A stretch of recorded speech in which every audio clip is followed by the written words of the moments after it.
So, welcome back again, guys. So, this is our fifth topic, which is torque and current loop in a uniform magnetic field. So, last topic, we showed how a magnetic force is exerted on a current carrying conductor placed in a uniform magnetic field. So, with that, we can now show that a torque is exerted on a current loop placed in a magnetic field. So, let's consider a rectangular loop carrying a current I in the presence of the uniform magnetic field. So, since side 3 and side 1 is parallel to the magnetic field, there is no magnetic forces act on these sides. So, therefore, magnetic force 1 and magnetic force 3 equals to 0. So, yan. No?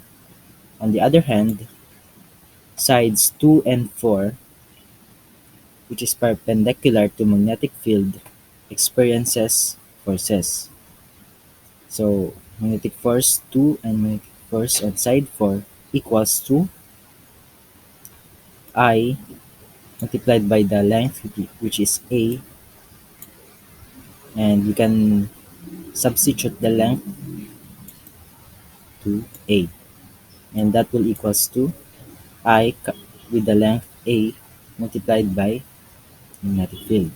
So, from first formula, torque equals to force times the R, which is the distance. So we can get the magnitude of the torque, or we can put it as torque max is equals to the force on side 2 and its distance as b over 2 plus on side 4, which is force 4, and its distance is also b over 2, and that equals to, since force 2 and force 4 equals to IAB, can input IAB as the force. So yan. So, and also since over 2 plus b over 2 equals to 2b, so yan, yun po siya. 2b over 2 equals to sa b. This is our equation. P max equals to IAB and magnetic field. And since our area here is A times B, can input it as torque max equals to I and the length A and the magnetic field B, where the magnetic field is parallel to the plane of the loop. And this is our equation number 13. Next. The uniform magnetic field makes an angle degree that is less than 90 degrees. The force on F1 and F3 has still no torque, while the force on side 2 and side 4 is equals to IAB. And manotice natin sa 2 is into the page siya, di ba? Yung current niya sa side 2 is into the page, while ay out of the page, while yung current niya sa force 4 is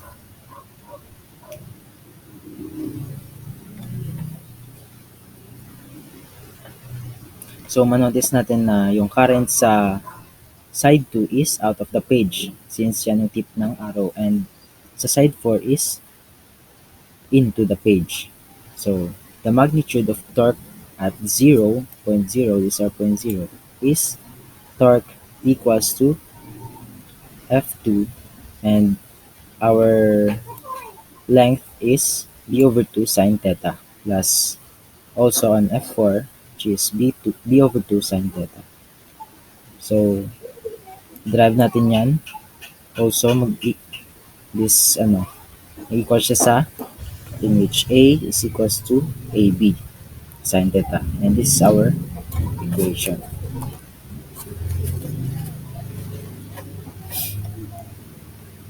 So therefore, torque is equals to IAB when theta is 90 degrees. But the torque is equals to 0 when the angle is equals to 0. So using the right hand rule, we can determine the direction of A for the current loop. So the direction of the magnetic moment, this is the magnetic moment, is the same direction as A. So kung saan yung magnetic moment natin, yun yung direction ng A. So, so a convenient vector expression for the torque exerted on a loop placed in a uniform magnetic field B is torque equals to current area times magnetic field B. So the product IA, so the product IA is defined to be the magnetic dipole moment. So the magnetic dipole moment is equals to the current and the area. So IA. And this is ito yung magnetic dipole moment. So the SI unit of magnetic dipole moment is ampere times meter squared if a coil of wire contains a number of loops at the same area. The magnetic moment of the coil is U coil is equals to N IA. So if the coil of wire only contains number of loops, so pag kailang makaikot, so yun, in the same area. So using equation 29.15, we can express the torque on a current carrying loop in the magnetic field B as torque is equals to, so yan, equals to, so substituting the moment as from current and the area, you will get the magnetic moment times the magnetic field. And although we derive the torque expression for a rectangular loop, the result is valid for a loop of any shape. So according to 26.6, section 26.6, the torque on electric guys, dipole is equals to the P times E, while the potential energy of the system of the electric dipole is potential energy equals to negative P times E. So using this equation, you can also get the potential energy of the system of a magnetic dipole, which is potential energy of the magnetic potential energy is equals to negative dipole moment times the magnetic field. So next, we have a rectangular coil of dimensions 5.40 centimeter times 8.5 centimeter that consists of 25 turns of wire. So ito yung N natin, and ito yung area natin. And carries a current of 15 milliampere. So this is our I, which is current. And this is our magnetic field, which is 0.350 Tesla. So what calculate the magnitude of the magnetic dipole moment of the coil. So need to find the magnitude of the dipole moment of the coil. So saan dito yung gamitin natin na equation? Ito, kasi we are finding the magnetic moment of the coil. So using U coil is magnetic moment coil, the coil is equals to number of turns, which is N, and the current in the area.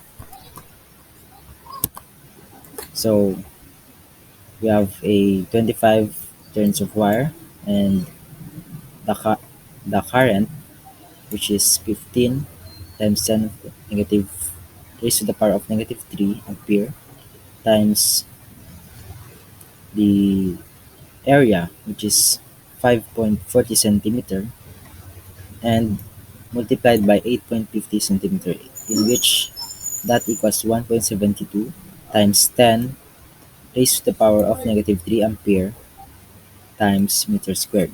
So we have letter B, which is what is the magnitude of the torque acting on the loop. So from equation 29.17, which is finding the torque, we'll have torque is equals to magnetic moment of the coil times the magnetic field. And since our magnetic moment of the coil is 1.72 times 10 raised to the power of negative 3 ampere times meter squared, and our magnetic field is 0.350 Tesla. And calculating that, we will have 6.02 times 10 raised to the power of negative 4 Newton times meter.